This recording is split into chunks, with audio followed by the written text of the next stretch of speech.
तो last class के अंदर अपन क्या पढ़ रहे थे? जहांगीर। ठीक है, जहांगीर के बारे में कुछ कुछ बातें तो अपन ने कर ली थी।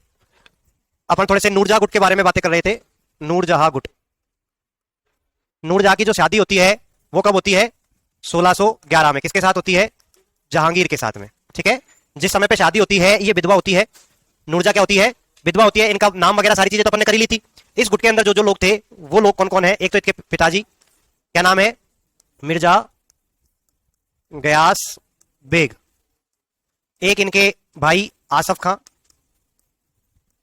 एक इनकी माता असमत बेगम, और एक इनके आसफ खां के जो बेटी थी उनके दामाद, मतलब आसफ खां के दामाद कौन है? खुर्रम। खुर्रम का ही नाम है शाहजहां।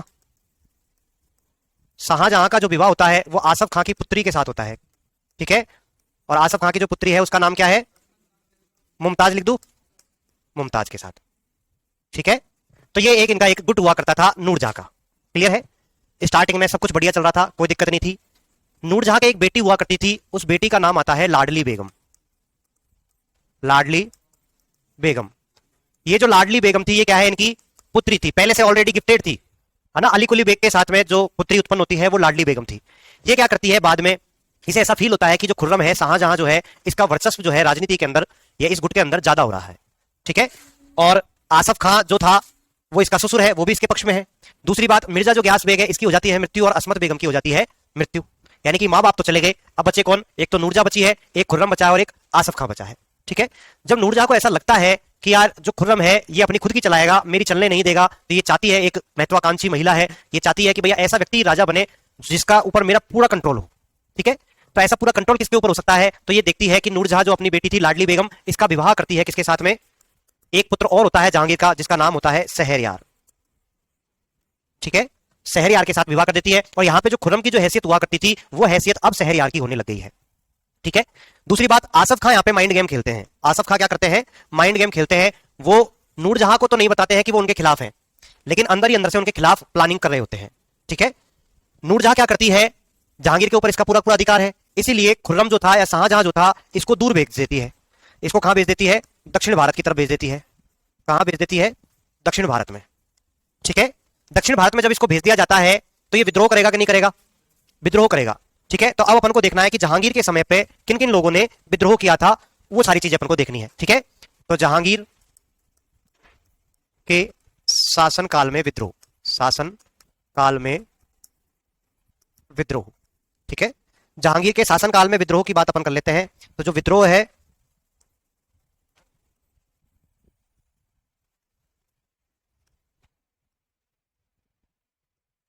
वो जो होते हैं आपके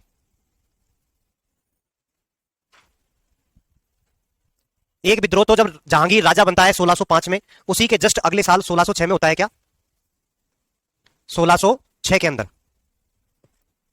कब होता है? 1606 में। 1606 में जो विद्रोह करने वाला है वो कौन था? खुसरो था। क्या याद आया? खुसरो खां के द्वारा विद्रोह किया गया था। ठीक है, बाद में खुसरो खां ने जो विद्रोह किया था वो किया था बहरावल वाले मैदान में। कहां पे किया था? बहरावल, ये पंजाब की साइड पड़ता है, बहरावल के मैदान में। ठीक है, खुसरो खां को गिरफ्तार कर लिया जाता है, और गिरफ्तार करके इसकी आंखें निकलवा दी जाती है। क्या निकलवा दी? आंखें निकलवा दी जाती है, और जेल में डाल दिया जाता है। ठीक है, खुसरो खां का जो समर्थन किया था, समर्थन करने वाले जो व्यक्ति थे, उन व्यक्तियों में नाम आता है एक तो सिखों के पांचवें गुरु, कौन है? अर्जुन देव। कौन है? अर्जुन देव। प्लस एक व्यक्ति है अब्दुल रहीम खाने खाना। अब्दुल रहीम।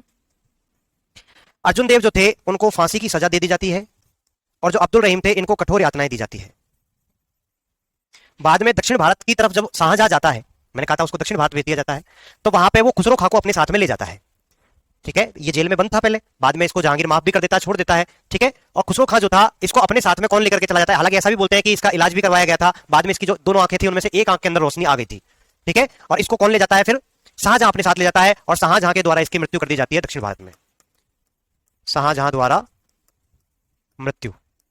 ठीक है, 20-22 साल बाद में, मतलब 1606 के बाद में 1620-22 के आसपास की घटना है। ठीक है, उस समय पे उनको मार दिया जाता है। किसके द्वारा? शाहजहां के द्वारा। तो एक तो क्लियर हुआ क्या? एक विद्रोह क्लियर है। ठीक है, अब बात कर लेते हैं सेकंड विद्रोह की। सेकंड जो विद्रोह होता है आपका, वो करने वाला है खुद शाहजहां या खुर्रम। सेकंड विद्रोह कौन करेगा? 1623 की बात है। कब की बात है? 1623 में। किसके द्वारा किया गया है? खुर्रम या शाहजहां के द्वारा। खुर्रम या शाहजहां, एक ही बात है। जब उसको लगा कि नूरजहां के गुट में अपनी पार नहीं पड़ेगी, तब इसने विद्रोह कर दिया था। और इस विद्रोह की अपन जो बातें कर रहे हैं, इससे पहले 1622 की अपन बात आती है। 1622 में क्या होता है? कंधार जो था, उस कंधार पर ईरान का एक शासक था, ईरान के शाह, ईरान के शाह द्वारा कब्जा कर लिया जाता है। ठीक है, तो नूरजहां प्लानिंग करती है कि इसको ना कंधार भेज देते हैं, इसको शाहजहां को, ताकि वो वहां युद्ध में लड़ता हुआ या तो मारा जाएगा, नहीं तो दूर पड़ा रहेगा। काबुल कंधार खूब दूर पड़ता है अपन के दिल्ली से तो। ठीक है, ये प्लानिंग करती है कौन? नूरजहां। मना कर देता है खुर्रम जाने से। शाहजहां ने जहांगीर का जो ऑर्डर था नूरजहां के कहने के ऊपर कि भैया काबुल कंधार जाना चाहिए, तो ये मना कर देता है, ये जाता नहीं है। नहीं जाने से क्या हुआ? कंधार के ऊपर कब्जा किसने कर लिया? शाह के द्वारा कर लिया गया। ठीक है, खुर्रम ने फिर खुद ने दक्षिण भारत के अंदर विद्रोह कर दिया है। कहां पे किया है इसने? दक्षिण में। कहां पे किया था विद्रोह? दक्षिण भारत में। ठीक है, इस विद्रोह को दबाने के लिए जो नूरजहां है, वो एक सेनापति होता है महाबत खां।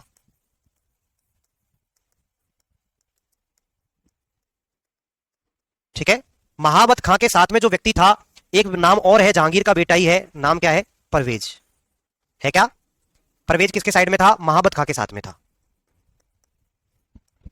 और परवेज और महाबत खां जो थे, इन दोनों ने जाकर के जो शाहजहां ने विद्रोह किया था, इस विद्रोह को दबा दिया। ठीक है, शाहजहां ने जब विद्रोह को दबा दिया गया, तो शाहजहां से गलती हुई तो माफी मांगेगा कि नहीं मांगेगा जहांगीर से? ठीक है, तो जहांगीर से जब इसने माफी मांगने की कही, तो जहांगीर ने कहा तू अपने दोनों बेटे जो है उनको मेरे पास में भेज दे। तो इसके दो बेटे हुआ करते थे, एक उस समय पे, एक का नाम था दारा सिको और एक का नाम था औरंगजेब। दारा सिको 10 वर्ष का था, औरंगजेब 8 वर्ष का था। दोनों को जमानत के तौर पर किसके पास रखा जाता है? दादाजी के पास में।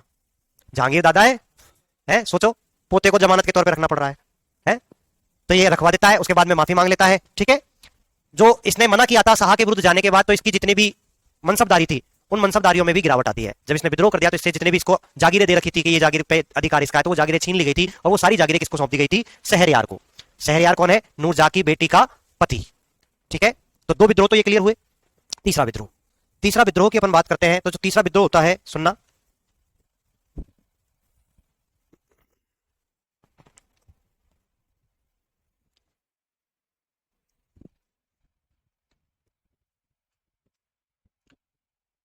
तीसरा विद्रोह जो हो रहा है आपका, ये हो रहा है 1626 में।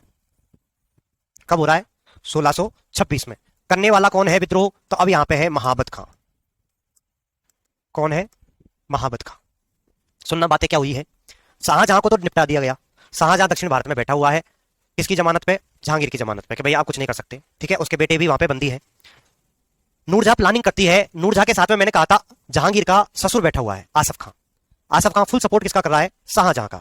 ठीक है, तो जब वो सपोर्ट कर रहा है, तो वो प्लानिंग करता है कि यार ऐसा नहीं हो, ये महाबत खां है, ये जो सेनापति था, इसकी बहुत पहुंच थी मुगल काल के अंदर, जो जहांगीर था उसमें भी, मतलब नूरजहां के बाद में शाहजहां तो निपट गया, तो अगर कोई और जो तगड़ा व्यक्ति है मुगल काल के अंदर का, तो जहांगीर के समय पे वो कौन था? महाबत खां था। इसका प्रभाव भी अच्छा खासा था। ठीक है, और इसके साथ में जो व्यक्ति रहा करता था वो कौन था? एक और जहांगीर का बेटा है, परवेज। तो ये चाहता था कि महाबत खां की परवेज को राजा बना दिया जाए। नूरजहां चाहती है शहरयार को बना दिया जाए, आसफ खां चाहता है जहांगीर को, सॉरी, शाहजहां को बना दिया जाए। चल रही है स्टोरी बढ़िया वाली।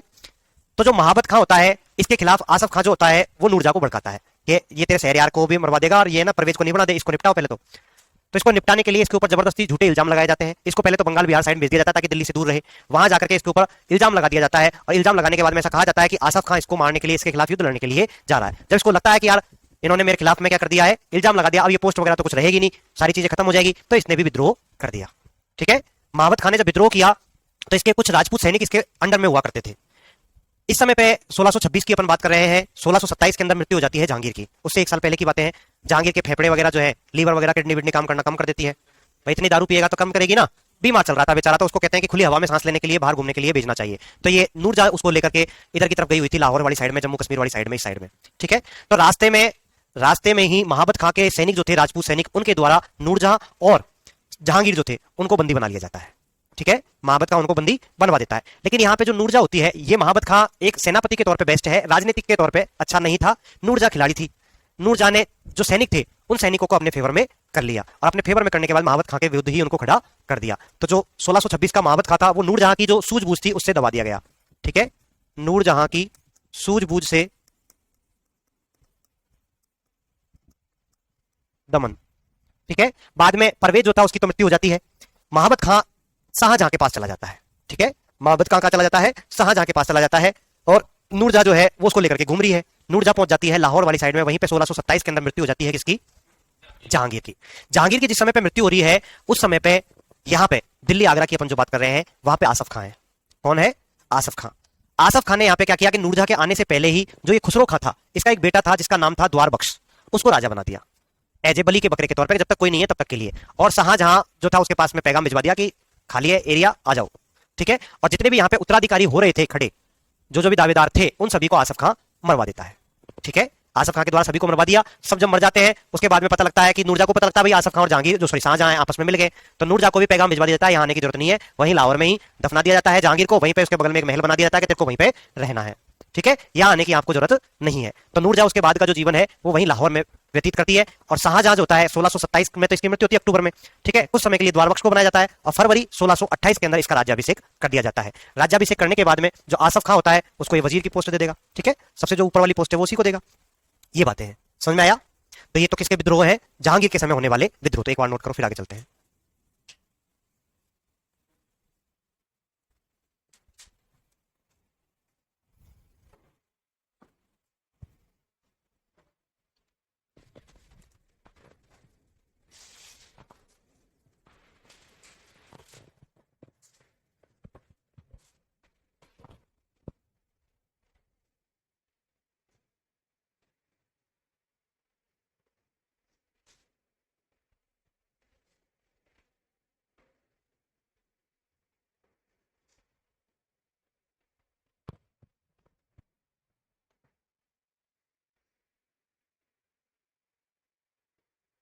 अरे समझ में तो आ गया क्या, तीनों विद्रोह।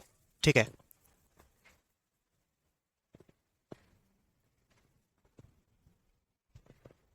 जिस समय पे शाहजहां, इधर देखना, एक बात और बता दूं मैं आपको, जिस समय पे खुसरो खां विद्रोह करता है ना बेरावल के मैदान में, उस समय पे इसको विद्रोह को दबाने के लिए जहांगीर जाएगा। जहांगीर जब जा रहा है तो जहांगीर को जो आगरा है या दिल्ली जो है उसकी जिम्मेदारी सौंप करके जाना पड़ेगा किसी ना किसी को, वरना तो कोई ना कोई पीछे से ही कब्जा कर ले। तो किस पे भरोसा करे, नूरजहां तो है ही नहीं ना बेटा। 1605 की बात बता रहा हूं मैं, 1606 की बात बता रहा हूं। विवाह 1611 में होता है नूरजहां का। तो कि भैया किसके साथ में क्या करें कि यहाँ का नियुक्त किसको करके जाए जो इसकी रक्षा कर सके। ठीक है, तो जितने भी इसके साथ वाले थे, नवरत्न वगैरह की अपन बातें कर रहे हैं, मानसिंह वगैरह जो थे सबके सब, वो सब तो किसके समर्थन में थे, खुसरो खां के समर्थन में थे। क्योंकि कोई भी नहीं चाहता था कि जहांगीर राजा बने। जहांगीर राजा बने क्योंकि जहांगीर का कैरेक्टर जो था वो सही नहीं था, खुसरो जो था उसका कैरेक्टर सही था, वो बढ़िया आदमी था, इस वजह से सब चाहते थे खुसरो बन जाए। अब ऐसी स्थिति में पीछे से किसको छोड़ करके जाए, तो इसको जिसके ऊपर सबसे ज्यादा विश्वास था जहांगीर को, वो था बीकानेर के शासक राय सिंह जी। समझ में आया, मैंने पहले भी स्टोरी जब पर्यावरण पढ़ाई थी तब बताई थी क्या, बीकानेर के राय सिंह जी, नहीं बताई। हाँ वही है, उसमें मतलब राय सिंह जी जो होते हैं वो अकबर के समय पे भी होते हैं, जहांगीर के समय पे भी होते हैं। जैसे अकबर को मानसिंह के ऊपर विश्वास हुआ करता था, वैसे जहांगीर को राय सिंह के ऊपर विश्वास था। राय सिंह जी कभी भी हुआ करते थे, अच्छे लेखक थे। राय सिंह जी जब अकबर के समय पे दक्षिण भारत के अभियानों में जाते हैं तो वहां पे उनको वहां के बीकानेर के अंदर एक रूखड़ी उगती है, रूखड़ी उगती है, रूखड़ी मतलब घास पेड़ पौधा है वहां का बीकानेर का, तो वो वहां पे उनको दक्षिण भारत के अंदर दिख गया। तो उन्होंने वहीं पे एक कविता लिख दी उसके लिए, उसके ऊपर एक लाइन लिख दी कि तू से देसी रूखड़ो मैं परदेसी लोग, माने अकबर टेढ़िया तू क्यों आयो फोग। यानी कि फोग का जो पेड़ है वो बीकानेर वाली साइड जो है, यानी मारवाड़ वाली जो साइड है, वहीं पे उगा करता है। ठीक है, लेकिन वो उसको दक्षिण भारत के जब अभियान पे गया था वहां दिख जाता है। तो उसके ऊपर उसने लिखा कि तू से देसी रूखड़ो, मतलब तू तो देसी गांव का है, मैं तो परदेसी लोग, हमारा तो कोई ठिकाना नहीं, हम तो आज यहाँ कल यहाँ है। माने अकबर टेढ़िया, मतलब मेरे को तो अकबर ने यहाँ भेजा है, लेकिन तू क्यों आया फोग। फोग पेड़ है, उसको बोला कि तू क्यों आया यहाँ दक्षिण भारत में, तेरे आने की क्या जरूरत थी, तू तो वहीं रहता ना, देसी आदमी है तो देसी रूखड़ो है, हम तो परदेसी लोग, हमको तो कभी यहाँ कभी वहां कभी वहां ऐसे भेजते रहते हैं। तो ये बात है, लिख लिया। ठीक है, चले आगे। हाँ हाँ जी, तेग बहादुर जी, हाँ वो अभी औरंगजेब के समय पे आएंगे अपन बात। ठीक है, ठीक है, क्लियर है। 9वें नंबर के तेग बहादुर है, 10वें नंबर के गोविंद सिंह जी है, वो औरंगजेब के समय पढ़ेंगे अपन। ठीक है, बात कर लेते हैं थोड़ी सी जहांगीर की विजयों के बारे में। जहांगीर की विजय, जहांगीर की जो विजय है उनके अंदर अपन देखें थोड़ा सा, तो एक तो आता है आपका दक्षिण विजय। दक्षिण विजय पे जिसको भेजता है वो भेजता है खुर्रम को। किसको भेजता है, खुर्रम को। खुर्रम विजयी होता है और दक्षिण के अंदर कहां पे भेजता है, अहमदनगर के अंदर। कहां पे, अहमदनगर। और अहमदनगर के अंदर जो यहाँ का सेनापति हुआ करता था वो मलिक अंबर था। कौन था? मलिक अंबर के विरुद्ध ये अभियान होता है खुर्रम के द्वारा, और यहीं पे जहांगीर द्वारा खुर्रम की विजय पर शाहजहां की उपाधि दी गई। किसकी उपाधि दी? शाहजहां की उपाधि। कब की घटना है? 1617 की घटना है। कब की घटना है ये? 1617 की है। ठीक है, दूसरे नंबर पे बात करते हैं तो इन्होंने मेवाड़ विजय की थी क्या? मेवाड़ के अंदर जो राजा हुआ करते थे वो कौन थे? अमर सिंह जी। ठीक है, अमर सिंह जी के पुत्र थे करण सिंह। अमर सिंह के पुत्र कौन है? करण सिंह। ठीक है, जब मेवाड़ की विजय करी है तो यहां पे शाहजहां को भेजा जाता है। किसको भेजा गया है? शाहजहां को भेजा। इससे पहले भी हालांकि बहुत सारे लोगों को भेजा था, सारे सफल नहीं हुए थे। जो सफल होता है वो शाहजहां होता है। ठीक है, आसफ खां भी जाता है, राजा बसु भी जाते हैं, इस प्रकार से और भी बहुत सारे, अब्दुल्ला खां के नेतृत्व में भी भेजा जाता है। तो 4-5 अभियान इससे पहले भी जा रखे थे, लेकिन जब सबके सब फेल हो जाते हैं, कोई भी अमर सिंह को पकड़ नहीं पाता है, उस समय पे शाहजहां को भेजा जाता है। किसको भेजा गया है? शाहजहां को। तो जिस समय पे शाहजहां को भेजा जाता है तो शाहजहां पहले अपने लोगों से बातचीत करता है कि भाई एक अमर सिंह को आप क्यों नहीं पकड़ पा रहे हो? ठीक है, तो भैया अमर सिंह को नहीं पकड़ पाने का रीजन ये है कि इसके साथ में यहाँ की जो लोकल जनता है वो इसका सपोर्ट करती है। वो क्या करती है? इसका सपोर्ट करती है। हम जो भी कोई भी गतिविधि करते हैं वो सारी गतिविधियों की नॉलेज इसके पास में पहुंच जाती है बिना कोई खुफिया एजेंसी के, क्योंकि गांव वाले जाकर के उसको बता देते हैं। ठीक है, और वो आकर के हमारे ऊपर गोरिल्ला युद्ध लड़ करके हमको पराजित कर देता है। ठीक है, तो ये सिस्टम चल रहा था। तो शाहजहां सोचता है अच्छा ये बात है, मतलब जनता यहाँ की जो है वो समर्थन कर रही है। तो वो क्या करता है? शाहजहां वो जनता जो थी उसी को लूटपाट करता है, उसी के आदमी जो थे उनको मरवा देता है, उनकी जो औरतें थी उनको जबरदस्ती किडनैप करके दिल्ली आगरा साइड में ले आता है, वहां पे उनको वैश्यालयों में बेच दिया जाता है। ये बात की जानकारी जब मिलती है किसको? अमर सिंह के जितने भी आदमी हुआ करते थे, सरदार वगैरह, कि भैया अब जो शाहजहां आया है वो ऐसा काम कर रहा है। तो जब महाराणा प्रताप मर रहे थे तो उनके प्राण निकल नहीं रहे थे, तब उनसे पूछा था कि भैया क्या बात है, क्या दिक्कत आ रही है? तो उन्होंने कहा था अपने सरदारों से जितने भी थे कि मेरे मरने के बाद में शायद अमर सिंह मेरी तरह ये काम नहीं कर पाए, आप लोग भी उसका समर्थन नहीं करोगे मेरे मरने के बाद में, और इस वजह से मैं थोड़ा सा चिंतित हूं कि मुगल हमारे जो मेरी धरती है मेवाड़ वाली उसके ऊपर कब्जा कर लेंगे। तो वो जितने भी सरदार थे वो महाराणा प्रताप को आश्वासन देते हैं कि जैसे हम आपके प्रति वफादार रहे, हम आपके बेटे अमर सिंह के प्रति भी उतने ही वफादार रहेंगे। कि ठीक है साहब। ये बात को जब सुनने के बाद में महाराणा प्रताप आराम से मर जाते हैं। 1597 में उनकी मृत्यु हो जाती है। ठीक है, उसके बाद में अमर सिंह राजा बनते हैं। अमर सिंह भी एक वीर पिता के वीर पुत्र की भांति कार्य करते हैं। जैसे अमर सिंह है, जैसे महाराणा प्रताप है, उन्हीं के पद चिन्हों पे वो चलते हैं। वो भी उसकी गुलामी स्वीकार नहीं करते हैं मुगलों की। चल रहा होता है सिस्टम, काफी सारे आक्रमण इनके ऊपर होते हैं, बार बार अटैक पे अटैक, अटैक पे अटैक, मतलब एक लड़ी सी लग जाती है, झड़ी लगा देते हैं अटैकों की जहांगीर के द्वारा। ठीक है, कभी किसके नेतृत्व में, कभी किसके नेतृत्व में, ऐसे करके दमादम इसके ऊपर अभियान भेजे। उसकी स्थिति जो थी, आर्थिक स्थिति अमर सिंह की बिल्कुल दयनीय हो चुकी थी, दर दर की ठोकरें खाने वाली स्थिति हो जाती है, लेकिन फिर भी वो हार नहीं मानता है। जब शाहजहां आता है तो जब गांव के गांव को लूटना स्टार्ट कर देता है, उनकी महिलाओं के साथ में बदतमीजी करना स्टार्ट कर देता है, तब उसके सरदार जो थे वो अमर सिंह के पास तो नहीं गए, वो किसके पास गए? कर्ण सिंह के पास में। उन्होंने कहा कि यार देखो, हम अमर सिंह के पास जाकर के तो ये बात नहीं बोल सकते हैं कि अब सरेंडर कर देना चाहिए। हम आपको समझा सकते हैं कि भाई जिस चीज के लिए, जिस जनता के लिए अपनी लड़ाई लड़ रहे हैं, आप तो वो जनता ही प्रताड़ित होने लग गई है, तो फिर इस लड़ाई का क्या उचित है? हमने महाराणा प्रताप के सामने, अमर सिंह के सामने महाराणा प्रताप को मतलब वचन दिया था, तो हम अमर सिंह को तो जाकर के कुछ नहीं कह सकते हैं। अगर हो सके तो आप अपने पिताजी को समझाओ। तब कर्ण सिंह जाकर करके अमर सिंह को कन्विंस करते हैं कि पिताजी अब कुछ नहीं रखा है, अपन को संधि कर लेनी चाहिए। तब बिना मन से अमर सिंह जो होते हैं वो संधि करने के लिए तैयार होते हैं। ठीक है, तब जाकर के पहली मेवाड़ मुगल संधि होती है। क्या होती है? मेवाड़ मुगल संधि कब होती है? 5 फरवरी 1615 में। किस किसके मध्य हो रही है? तो अमर सिंह वर्सेज जहांगीर। ठीक है, राजा तो यही है। अमर सिंह की तरफ से जो व्यक्ति जाता है वो सुबकर्ण झाला जाते हैं। जहांगीर की तरफ से जो व्यक्ति है वो खुद शाहजहां है। ठीक है, अमर सिंह की तरफ से तो कौन है? सुबकर्ण झाला है। सुबकर्ण झाला। अमर सिंह की तरफ से तो कौन है? सुबकर्ण झाला। और जहांगीर की तरफ से कौन था? शाहजहां था। जहांगीर बड़ा खुश होता है जैसे उसको पता चलता है कि मेवाड़ वाले जो थे वो संधि करने के लिए मान गए, तो वो सोचता है कि यार देख, मेरा बाप बड़ा अभिमान किया करता था कि मैं इतना बड़ा महान राजा हूं, लेकिन अकबर भी जिस काम को नहीं कर पाया उस काम को मैंने कर दिया। यानी कि महाराणा प्रताप जो मुगल जो है ये अधीनता जिसने स्वीकार नहीं करी थी, उन मेवाड़ वालों को अधीनता स्वीकार करने का काम मैंने कर दिया है। जहांगीर को खुशी होगी कि नहीं होगी? तो उसने देखा कि भैया कि लेकिन एक कंडीशंस बता रहे हैं वो कुछ। शाहजहां ने उससे कहा कि वो संधि के लिए तैयार है, लेकिन अपनी कुछ शर्तें रख रहे हैं। कहते कोई बात नहीं, शर्त कुछ भी हो, संधि तो कर रहे हैं, अधीनता तो स्वीकार कर रहे हैं, तो बताओ शर्त क्या है? तो शर्त यह है कि भैया उनका जो राजा है वो कभी भी मुगल दरबार में नहीं आएगा। कोई दिक्कत नहीं है, राजा नहीं आएगा, राजकुमार तो आ जाएगा ना? हाँ, राजकुमार आ जाएगा। ठीक है, कोई दिक्कत वाली बात नहीं है। दूसरी शर्त क्या है? दूसरी शर्त यह है कि वो कोई भी मेवाड़ और मुगलों के मध्य में आपस में कोई भी वैवाहिक संबंध स्थापित नहीं करना चाहते हैं, यानी कि बीच में उनके कोई भी शादी ब्याह नहीं होंगे। कोई दिक्कत नहीं, शादी ब्याह नहीं करेंगे, गल्ला ब्याह कर रखे अपन ने तो वैसे ही 20 विवाह कर रखे थे ना जहांगीर ने, तो कहाँ जरूरत पड़ रही है अपन को? ठीक है, तीसरी शर्त यह है कि आपको राजकुमार जो जाएगा उसको 1000 शाही सैनिकों के रूप में भेजने पड़ेंगे मेवाड़ की तरफ से। ठीक है, कोई दिक्कत नहीं है। चौथी शर्त यह है कि हम आपको चित्तौड़गढ़ का जो किला है वो दे देंगे, लेकिन चित्तौड़गढ़ की जो किले की मरम्मत है वो नहीं की जाएगी। ये कुछ शर्तें थी आपस में दोनों तरफ से, उनकी कुछ शर्त कुछ इनकी शर्त। इन्होंने कहा भाई चित्तौड़गढ़ हम आपको दे देंगे लेकिन आप उसकी मरम्मत नहीं करवाओगे, वरना किलाबंदी करके वापस से हमारे ऊपर अटैक कर दो। तो ये बातें थी इस शर्त के अंदर। लेकिन ये जो शर्तें हैं वो अपन के कोई काम की नहीं है, वो राजस्थान जी के कपाट है। अपन के काम की बातें क्या है कि अमर सिंह और कर्ण सिंह के मध्य में मेवाड़ विजय होती है। 1615 में संधि हुई है तो मैं 1615 लिख दूं, हालांकि 1613 में शाहजहां जाता है अटैक करने के लिए। ठीक है, नेक्स्ट अपन बात कर लेते हैं, ये तो हो गया कौन सा, मेवाड़। एक विजय और देखने को मिलती है, कांगड़ा विजय। कौन सी विजय है? कांगड़ा विजय। कांगड़ा जो विजय थी ये 1620 की घटना है। ठीक है, कांगड़ा विजय। कांगड़ा हिमाचल प्रदेश वाली साइड की तरफ पड़ता है, ऊंची पहाड़ियों की तरफ। इधर देखना, कांगड़ा विजय जो करी गई है इसके अंदर जो जहांगीर था ये स्वयं भी जाता है, और जहांगीर के साथ में विक्रमाजीत बघेल जाता है। कौन जाता है? विक्रमाजीत बघेल। ठीक है, जहांगीर तो इसमें मान जाता है कि यार इस किले को अपन नहीं जीत पाएंगे, तो ये तो वापस लौटने के लिए तैयार हो जाता है। लेकिन विक्रमाजीत जो बघेल था, नहीं पहले सॉरी, यहाँ पे जहांगीर की जगह शाहजहां जाता है, जीतने के बाद जहांगीर जाएगा। ठीक है, मतलब शाहजहां और विक्रमाजीत बघेल जाते हैं। ठीक है, लेकिन बाद में जीतने के बाद जहांगीर खुद भी जाएगा, तो इसलिए मैंने जहांगीर लिख दिया है। तो जहांगीर और विक्रमाजीत बघेल, तो शाहजहां ने तो मना कर दिया था कि चल ठीक है यार रहने देते हैं, लेकिन विक्रमाजीत बघेल इसको घेर करके बैठ जाता है इस किले को। बाद में वही रसद सामग्री की कमी होगी, ये अंदर घुसेंगे, अटैक होगा, वापस से ये कब्जा कर लेंगे। जहांगीर यहां पहुंचता है तो इसको जिहाद की संज्ञा देता है। किसकी संज्ञा देता है? कांगड़ा विजय को जिहाद की संज्ञा देता है। वैसे अगर देखा जाए तो जो जहांगीर था वो भी ज्यादा कट्टरपंथी कहीं नजर नहीं आता है, लेकिन किसी किसी जगह पे उसकी कट्टरता झलकती है। तो जिस जगह पे उसकी कट्टरता झलकती है उनमें से एक जगह ये है कांगड़ा विजय। यहाँ पे इस विजय करने के बाद इस कांगड़ा के जो दुर्ग था, इस दुर्ग के अंदर एक गाय को काटा जाता है और एक कलमा पड़ा जाता है। ठीक है, यहाँ पे क्या किया जाता है? गाय काटी जाती है, गाय काटी और कलमा पड़ा। ठीक है, मतलब उन्होंने कहा कि ये जो जगह थी जिसके ऊपर कभी भी, मतलब अकबर के समय पे भी ये जो था कांगड़ा, ये उसका अधीन नहीं हुआ करता, का क्या हो गया है? घर हो गया है एक प्रकार से देखा जाए, हिमाचल।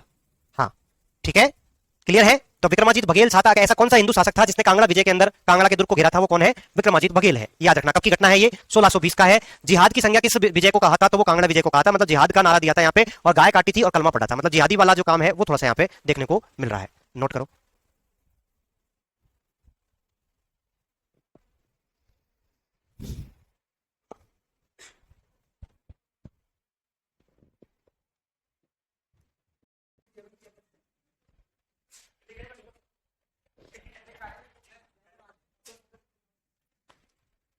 ठीक है,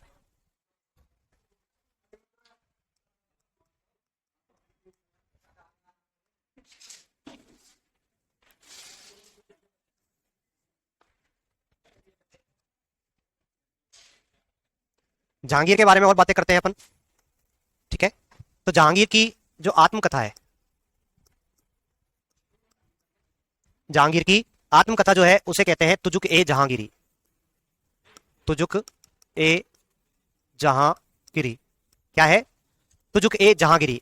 इसको जो पूर्ण किया था, मतलब लिखने का काम तो किसने किया था? जहांगीर ने किया था, लेकिन एंडिंग जो करी थी वो करी थी मोतमिद खां ने। ठीक है, किसके द्वारा की गई थी एंडिंग? मोतमिद खां के द्वारा की गई थी। जो मोतमिद खां थे उन्हीं की एक पुस्तक और आती है, इकबाल नामा ए जहांगीरी। इकबाल नामा ए जहांगीर। ठीक है, क्लियर है। तो ये तो होगी इनकी आत्मकथा के बारे में बात, जहांगीर के बारे में। जहांगीर जो थे वो बड़े न्यायप्रिय हुआ करते थे। इन्होंने अपने महल के आगे एक न्याय की जंजीर लगा रखी थी। क्या लगा रखी थी? न्याय की जंजीर लगा रखी थी। कोई भी व्यक्ति आकर के इस जंजीर को बजा करके क्या कर सकता था? न्याय मांग सकता था। ठीक है, जहांगीर जो था इसी के समय की अपन बात कर रहे हैं। तो एक तो आत्मकथा है, एक ये न्याय की जंजीर है। इसके अलावा इसके चित्रकला के अंदर इसका जो काल है, इसके चित्रकला के जो मुगल काल है उसको क्या कहते हैं? चित्रकला का स्वर्णिम युग। ठीक है, इसके काल को क्या कहा जाता है? चित्रकला का स्वर्णिम युग, चित्रकला का स्वर्णिम काल, स्वर्ण काल कह दो। ठीक है, चित्रकला का स्वर्ण काल कहा जाता है। ये जहांगीर जो था खुद भी एक अच्छा मतलब ज्ञानी हुआ करता था चित्रकारी के अंदर। ऐसे कहते हैं कि इसके सामने यदि अलग अलग जो चित्रकार थे अपने अपने फील्ड के अंदर जो माहिर थे, यदि उनको एक चित्र बनाने के लिए दिया जाए तो ये उस चित्र के अंदर से बता सकता है कि ये वाला पार्ट तो इसने बनाया है, ये वाला पार्ट इसने बनाया है। जहांगीर इतने थोड़े से कुशल कारीगर टाइप के व्यक्ति हैं। ठीक है, इनके जो चित्रकारों की अपन बात करें, इनके जमाने में जो चित्रकार थे वो कौन कौन है? तो उनमें नाम आता है एक तो मंसूर। मंसूर जो था ये पक्षी विशेषज्ञ था, यानी कि पक्षियों की जो पेंटिंग होती है ना वो बढ़िया करा करता था। इसको एक उपाधि दी गई थी नादिर उल अस्र। क्या उपाधि दी गई? नादिर उल अस्र। ठीक है, एक व्यक्ति और था इनका चित्रकार, अबुल हसन। कौन है? अबुल हसन। इधर देखो, अबुल हसन जो था ये व्यक्ति विशेषज्ञ था, यानी कि व्यक्तियों की पेंटिंग जो थी वो बढ़िया किया करता था। और इसको जो उपाधि दी गई थी वो थी नादिर उल जमा। नादिर उल जमा, इसको क्या उपाधि दी गई है। इसके अलावा और चित्रकारों की बात करें तो एक चित्रकार थे मनोहर, एक चित्रकार थे बिशनदास, ठीक है, चित्रकार थे। ठीक है, क्या जहांगीर के समय की बात कर रहा हूं ना। और बातें कर लेते हैं। जहांगीर के समय पे अपन देखते हैं कि अंग्रेज भी भारत में आए थे। आए थे क्या? ठीक है, तो जहांगीर के समय पे जो अंग्रेज आए थे उनकी चर्चा कर ले थोड़ी सी। तो इस समय पे अगर अपन बात करें, ब्रिटेन के अंदर जो राजा हुआ करते थे, ब्रिटेन के अंदर, है ना, इधर सुनना, ब्रिटेन के जो शासक थे उनका नाम था जेम्स प्रथम। ठीक है, जेम्स फर्स्ट ने एक राजदूत भेजा था, यानी कि अपना एक राजदूत का मंडल भेजा था। वो जो भेजा गया था वो भेजा गया था विलियम हॉकिंस के नेतृत्व में। किसके नेतृत्व में?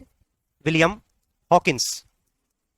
ठीक है, ये जो विलियम हॉकिंस भेजे गए थे, बेसिकली जब भेजे गए थे उस समय पे भारत के अंदर जो राज हुआ करता था वो अकबर का था। अकबर का राज था, तो अकबर के नाम पे इन्होंने पत्र लिख करके भेजा था। बाद में ये उधर की तरफ दक्षिण एशिया वाले देशों में चले जाते हैं, वहां से आकर के फिर सूरत बंदरगाह पे पहुंचते हैं हेक्टर नामक जहाज से। किससे आता है ये? हेक्टर नामक जहाज से आता है। हेक्टर जहाज से कहां पे आता है? सूरत बंदरगाह पर आता है। कहां आता है? सूरत बंदरगाह पे। पहली बात तो ये, जो विलियम हॉकिंस था ये अरबी और फारसी भाषा का अच्छा ज्ञाता, भाषा का ज्ञानी था। ठीक है, जानकार था। जब जहांगीर के पास पहुंचता है तो इसको लगा कि यार ये तो अकबर तो खत्म हो गया, यहाँ पे अब कौन बन गया है? जहांगीर बन गया है। तो वहां पे वो करेक्शन करता है, जो लेटर था उसमें अकबर की जगह पे किसका नाम लिखता है? जहांगीर का लिखता है। ठीक है, और जहांगीर का नाम लिखने के बाद जहांगीर से मुलाकात करता है 1608 में। और जब मुलाकात करता है तो जहांगीर से ये जब बात करता है तो ये फारसी भाषा में बात करता है। कौन सी भाषा में? फारसी भाषा में जहांगीर से बात। तो जब इसने फारसी भाषा के अंदर जब जहांगीर से बात करी तो जहांगीर बड़ा खुश हुआ, यार ये अंग्रेज है विदेश किसी देश से आया है और ये मेरी भाषा में, यानी कि अपनी भाषा के अंदर बात कर रहा है। खुशी होगी कि नहीं होगी? अभी भी अगर कोई अंग्रेज आता है यहाँ पे और वो हिंदी अगर बोलता है तो अपना बोलता है यार तुझे हिंदी जानता है यार, बड़े आदमी है यार, लगता है नहीं लगता है? तो उस जमाने के अंदर सोचो, जो जहांगीर की भाषा है उस भाषा के अंदर आकर के वो उससे बात कर रहा है, तो जहांगीर खुश होगा, ऑब्वियस सी बात है। जहांगीर खुश होकर के इसको 400 का मनसब प्रदान करता है। 400 का मनसब, 400 का मनसब प्रदान करने के अलावा इसको एक उपाधि देता है इंग्लिश खां की। किसकी उपाधि देता है? इंग्लिश खां या फिरंगी खां। इंग्लिश खां या फिरंगी खां की उपाधि देता है किसको? विलियम हॉकिंस को। कौन दे रहा है? जहांगीर। ठीक है, क्या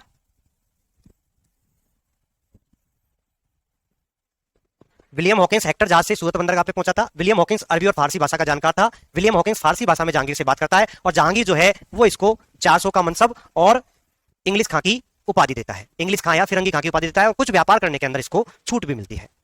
ठीक है, यानी जिस उद्देश्य आया था वो थोड़ा सा उद्देश्य इसको पूरा हो गया है। इसके बाद में अपन बात करते हैं तो एक व्यक्ति और आता है, एक व्यक्ति और आता है विलियम हॉकिंस के बाद में। जो दूसरा व्यक्ति है उसका नाम है सर टॉमस मुनरो। कौन है? Sir Thomas Munro. ठीक है, सर टॉमस रो, मुनरो छोड़ दो, सर टॉमस रो। ठीक है, सर टॉमस रो जो आता है वो आता है 1615 से 19 में। ये जो अजमेर जो जगह पड़ती है ना आपकी, अजमेर में मुलाकात करता है। कहां पे मुलाकात करता है? ठीक है, इधर सुनना मेरी बात।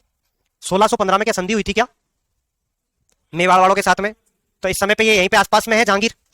ठीक है, तो ये यहीं पे इसकी मीटिंग होती है अजमेर के अंदर ही। ठीक है, वहीं पे ये अपनी किताब के अंदर लिखता है सर टॉमस रो कि जितने भी राजकुमार या राजपूतों के जो राजकुमार इनकी मुगलों की सेवा के अंदर हुआ करते थे, उन सभी के अंदर जो जहांगीर सबसे ज्यादा इज्जत दिया करता था वो दिया करता था कर्ण सिंह को। अमर सिंह का जो बेटा है कर्ण सिंह, उसको बड़ी इज्जत दिया करता था। कर्ण सिंह की और जहांगीर की बढ़िया पड़ती थी। हो सकता है दोनों लिटिल लिटिल लेते हो। ठीक है, तो इस प्रकार दोनों की बढ़िया बना करती थी। तो ये बात जो लिखता है कि कर्ण सिंह का जो तवज्जा है वो और जितने भी राजपूत शासक थे, राजकुमार जो थे, उन सभी में सबसे ज्यादा कर्ण सिंह का है। ये ऐसा कहने वाले जो व्यक्ति हैं वो भी कौन है? सर टॉमस रो ही है। ठीक है, सर टॉमस रो की मुलाकात कहां होती है ये याद रखना है, अजमेर में होती है। किससे होती है? जहांगीर से। ठीक है, तो ये दो अंग्रेज है जो किसके शासनकाल में आते हैं? जहांगीर के शासनकाल में। एडवर्ड पादरी, एक पादरी और होता है एडवर्ड नाम का, वो भी टॉमस रो के साथ में आता है। ठीक है, तो ये सारी बातें हैं, ये सारी चीजें क्लियर है क्या? ठीक है, तो एक बात तो इसको नोट करो,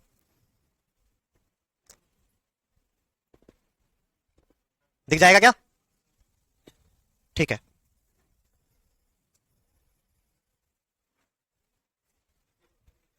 हैं? इससे छोटा भी दिख जाता है? चलो बढ़िया, दिख जाता है तो अच्छी बात है। ज्यादा छोटा हो गया क्या? ज्यादा छोटा भी नहीं होना चाहिए, देखो हिसाब का तो दिखना नहीं लेने रहना चाहिए, दिखने लायक तो होना चाहिए, कहीं दिखे ही नहीं। लिखो लिखो जल्दी।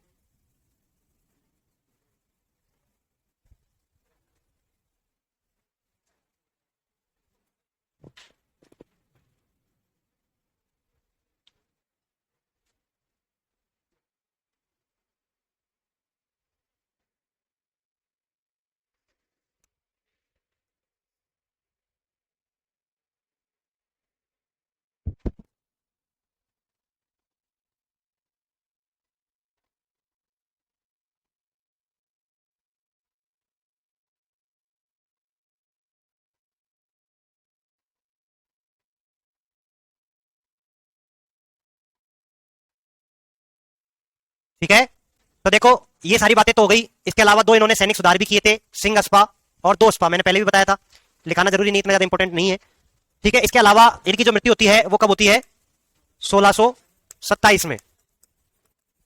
इनका जो मकबरा है वो कहां पे बनता है? लाहौर। लाहौर में सहादरा। लाहौर में कहां बनता है? सहादरा। लाहौर के अंदर ही एक मकबरा और है जिसका नाम है अनारकली। जिसका नाम क्या है? अनारकली। अनारकली का मकबरा भी कहां पे है? लाहौर में ही है, ये बात भी आपको याद रखनी है ना। यहीं पे किसका मकबरा है? अनारकली का मकबरा भी लाहौर में है। ठीक है ना। और अनारकली की जो कब्र थी उस कब्र के ऊपर ऐसा लिखा रहता है, मतलब जहांगीर जो था उसके बारे में, कि जहांगीर ने ऐसा कहा है कि अल्लाह जो है अगर मुझे एक बार इसका दीदार करा दे तो मैं पूरी जिंदगी भर कयामत तक अल्लाह का शुक्रगुजार रहूंगा। ठीक है। हाँ। है। अब पता नहीं वो तो कैसे चाहता था।